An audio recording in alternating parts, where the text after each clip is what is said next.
ग्रामीण विकास मंत्री श्रवण कुमार ने देश भर में जातिगत जनगणना कराने के केंद्र सरकार के फैसले का स्वागत किया है।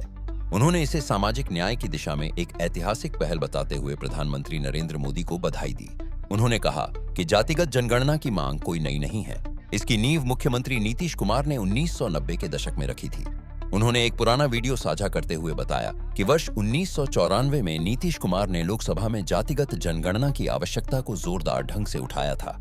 उस समय देश में कांग्रेस की सरकार थी, लेकिन केंद्र ने इस पर कोई ध्यान नहीं दिया।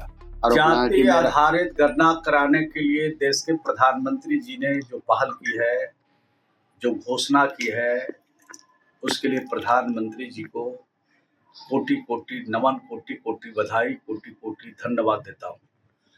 और इसकी शुरुआत बिहार के लोकप्रिय मुख्यमंत्री श्री नीतीश कुमार जी 1990 में इसकी शुरुआत उन्होंने किया था।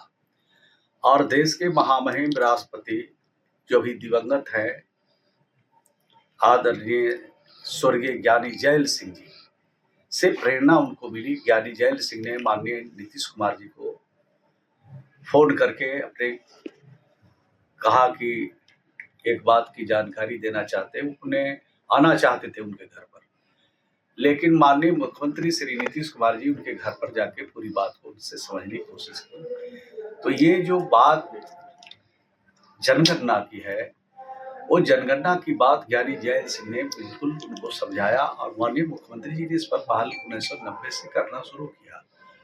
1994 में लोकसभा में भी उन्होंने इस बात को जोरदार तरीके से रखा और उस समय कांग्रेस की सरकार थी। नरसिम्हा राव जी देश के प्रधानमंत्री थे और प्रधानमंत्री से उन्होंने अनुरोध किया कि जाति आधारित गणना किया जाना चाहिए।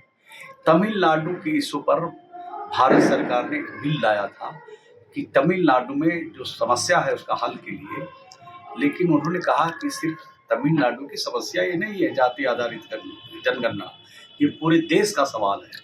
और पूरे देश में जो वंचित लोग हैं, जो गरीब लोग हैं, जो असहाय लोग हैं, जिनको अभी तक मुख्य धारा में शामिल नहीं किया गया है, उनके जाति के आधार पर जनगणना कराई जाए और उस आधार पर उनके लिए सरकार योजना बनाए ताकि उनकी तरक्की हो, वो आगे बढ़े।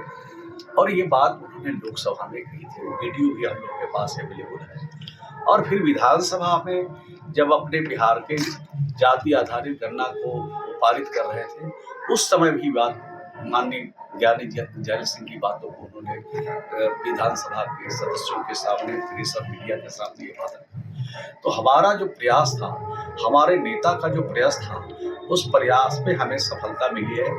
बिहार के लिए तो पहले हम लोगों ने गणना करा दिया, अब पूरे देश में ये जाति आधारित जनगणना हो रहा है। इससे हम सब लोग प्रसन्न हैं, खुश हैं। और देश में जो कमजोर लोग हैं, जो वंचित लोग हैं, जो सताए गए लोग हैं, जिनको अभी तक विकास की रोशनी से कोसों दूर रखा गया है, उस सबको इसका लाभ मिलेगा जब ये गणना का काम पूरा होगा।